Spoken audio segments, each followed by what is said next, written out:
እንደምን ከረማችሁ ተመልካቾቼ። እኔ እግዚአብሔር ይመስገን ደህና ነኝ። ባለፈው በገባሁት ቃል መሰረት የግብር ወቅት እንደመድረሱ መጠን ለግብር መክፈያ ግብር ላይ ከመክፈላችን በፊት የሚያስፈልጉ መሟላት ያለባቸውን ሰነዶች በዛሬው ዕለት ይዤላችሁ ቀርቤያለሁ። የዩቲዩብ ቻናሌን ሰብስክራይብ፣ ሼር እና ላይክ እያደረጋችሁ በመሆኑ ለተለያየው ህብረተሰብ እንዲደርስ እያደረጋችሁ ከወዲሁ ከልብ አመሰግናለሁኝ። ቀጥታ ወደ ፕሮግራሙ ገባለሁኝ። የ2017 ግብር የመክፈያ ጊዜ ደረሰ ይላል ርዕሳችን። በዚህ ርዕስ ላይ እንግዲህ የሚያስፈልጉ ሰነዶች ምንድን ናቸው? ግብር ከሐምሌ 1 ጀምሮ እንግዲህ እንደሚከፈል ይታወቃል። ስለዚህ ይዘን መቅረብ ያለብን ሰነዶች ከወዲሁ ቀደም ብዬ አዘጋጅቼላችኋለሁ ማለት ነው። ለነባር ከሆናችሁ በስልካችሁ የክፍያ መጠን እና የክፍያ ቁጥር ይላካል። ስለዚህ ልክ እንደ አምናው ማለት ነው። ስለዚህ ያ ቁጥሩ እንደገባ ወይም አማውንቱ እንደገባላችሁ በቴሌ ብር ወይም በኢትዮጵያ ንግድ ባንክ ክፍያውን ፈጽማችሁ መፈጸም ትችላላችሁ ማለት ነው። ግን ከፈጸማችሁ በኋላ አብዛኛዎቻችሁ ደረሰኝ አትይዙም። አምናም የነበረው ችግር ይሄ ነው። ብዙ ጊዜ እየመጣችሁ እንትሉና ደረሰኝ መያዝ ያስፈልጋል። ለእድሳት ብቻ ሳይሆን በተለያየ ጊዜ ልትጠየቁ ስለምትችሉ ይህንን ደረሰኝ ፕሪንት አድርጋችሁ ባንክ ከሆነ ደረሰኛችሁን፣ ካልሆነ በስልካችሁ ከከፈላችሁም ኮምፒውተር ቤት ሄዳችሁ ፕሪንት አድርጋችሁ መያዝ ይጠበቅባችኋል ማለት ነው። ይህን እንዳትዘነጉ። ስለዚህ ከዛ ከክፍያ በኋላ ወደሚቀጥለው በአቅራቢያችሁ በሚገኘው የኮምፒውተር ቤቶች በመሄድ ስለዚህ ንግድ ፈቃዳችሁን ማደስ ትችላላችሁ ማለት ነው። በሁለተኛ ደረጃ የምናየው ደግሞ አዲስ ንግድ ፈቃድ ያላችሁ ነው። አዲስ ንግድ ፈቃድ ያላችሁ ሆኖ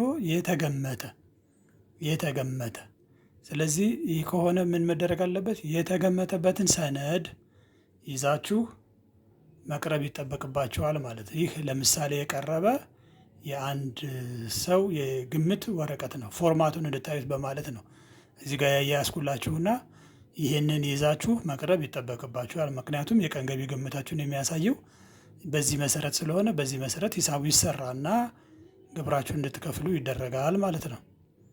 ስለዚህ በሁለተኛ ደረጃ ንግድ ፈቃዳችሁን መያዝ ይጠበቅባችኋል። በሶስተኛ ደግሞ ቲን ነንበራችሁን መያዝም ይጠበቅባችኋል። እነዚህ ሶስት ነገሮች አሟልታችሁ መቅረብ ይጠበቅባችኋል ማለት ነው። በዚህ ጊዜ በመያዣ ይህንን በመያዝ በየወረዳችሁ ገቢዎች ቢሮ መሄድ የግብር መጠን ወይም የክፍያ ቁጥር ሲላክላችሁ በስልካችሁ ወይም በቁራጭ ወረቀት ሲሰጣችሁ ምን ታደርጋላችሁ? ልክ እሱን ክፍያ ትፈጽሙና በአቅራቢያችሁ በሚገኙ ኮምፒውተር ቤቶች ጋር ሄዳችሁ ማደስ ትችላላችሁ ማለት ነው። አሁንም ደረሰኝ እንዳይዘነጋ፣ በራሳችሁ ስልክ ከከፈላችሁ በአንድ ኮምፒውተር ቤት ሄዳችሁ እሱንም ፕሪንት አድርጋችሁ መያዝ ይጠበቅባችኋል። ባንክ ከከፈላችሁ ደግሞ ያው የባንክ ደረሳችሁን ስሊፓችሁ መያዝና ማስቀመጥ ይጠበቅባችኋል ማለት ነው። በሶስተኛ ደረጃ አዲስ ንግድ ፈቃድ ሆኖ ማለት በ2017 የወጣ ማለት ነው። አዲስ ንግድ ፈቃድ ሆኖ ግን ያልተገመተ ግምት ካልተገመተላችሁ በወቅቱ መጥተው ምንድነው የምታደርጉት? በተለምዶ ሮዝ ወረቀት የሚባል አለ። ቲን ነምበር ስታወጡ ፎርም ተሞልቶ ስም፣ አድራሻ፣ ካፒታል ሁሉ ተሞልቶ ወደ ቲን ነምበር ለመጥቶ ወደ ክፍለ ከተማ ስትላኩ የሚሰጣችሁ ፎርም አለ። እሱ ፎርም ማለት ነው ፒንክ ወረቀት፣ ሮዝ ወረቀት ይባላል በተለምዶ። ስለዚህ እሱን በመያዝ ቲን ነምበራችሁን በመያዝ እና ንግድ ፈቃዳችሁን በመያዝ በታሳቢ የሚባል ስላለ በታሳቢ መክፈል ይጠበቅባችኋል ማለት ነው። ስለዚህ ይህን በታሳቢ ከፍላችሁ የግብር ወቅቱ እስከ ህዳር ጥቅምት አካባቢ ምክንያቱም የመጨናነቅ እንትኑ በሚቀንስበት ጊዜ ያን ጊዜ መጥተው ሊገምቱላችሁ ስለሚችሉ እስከዛ ድረስ በትዕግስት መጠበቅ ይጠበቅባችኋል። ሌላው ደግሞ የሂሳብ መዝገብ የምትይዙት ያው አዲስ ነገር የለውም። የሂሳብ መዝገባችሁን በታሳቢ ትከፍላላችሁ ማለት ነው።